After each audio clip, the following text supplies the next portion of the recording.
to illuminate some of it. All they could feel was when the wave would come across their boat.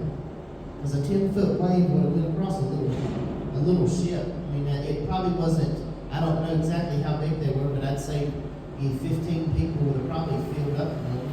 I don't know how big, I'm guessing, because I didn't take time to find out. They were doing exactly what God had told them to do. To the fullest of their ability. They were trying to row across. They couldn't put their sail up because the sail would capsize them. So they were left to their own strengths. But it's hard to row. Because either way you look at it, the Sea of Galilee is 7 miles wide and 13 miles long. Even a calm day, that would have been a workout.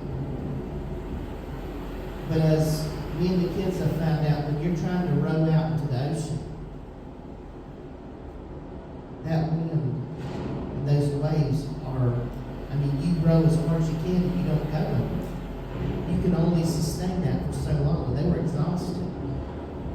And in the midst of their despair, when they probably felt like they could do nothing else, and maybe tonight you're in the midst of your despair and you can't seem to get traction or go on.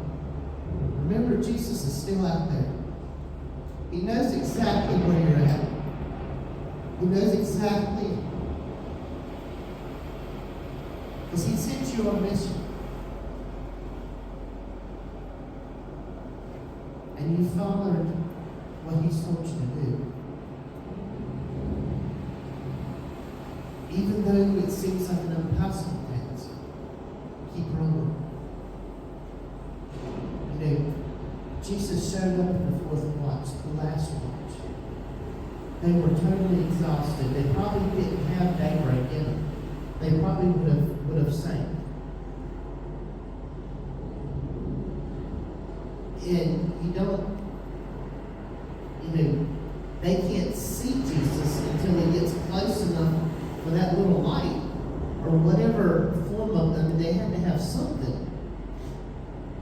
But according to history, it was probably a little clay pot with some sort of a light in it, a linen dipped in some sort of oil or something. But they were fishermen. They weren't rich, so they didn't have anything real fancy.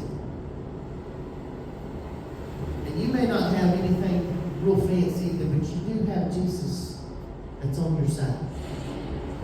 You may not understand why, but He's still on your side. He's still leading and guiding. He knows exactly where you're at. He knows exactly your situation.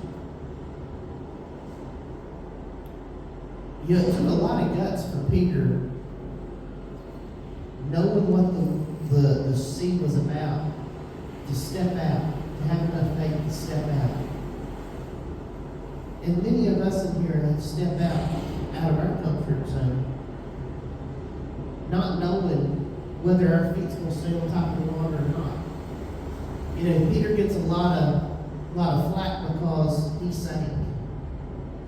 None of the others had the guts to step out of the boat. You may be doing something impossible. It may not make sense.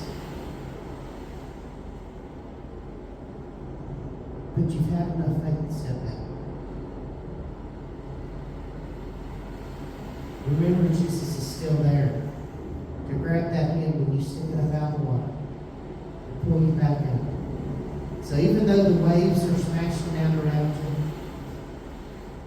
and it looks like that your world's going to be lost, Jesus is still there. He's still reaching down to help you, to lead and guide you. When Jesus got on board the boat, the wind and the waves stopped. The storm was over immediately. They had endured, and they had endured, and they had endured. Until Jesus said, enough's enough. And when enough was enough, stop. It may have still been dark. Bible says it was calm. And they were astonished because the winds and the waves abated. In the middle of your storm, Jesus still has the power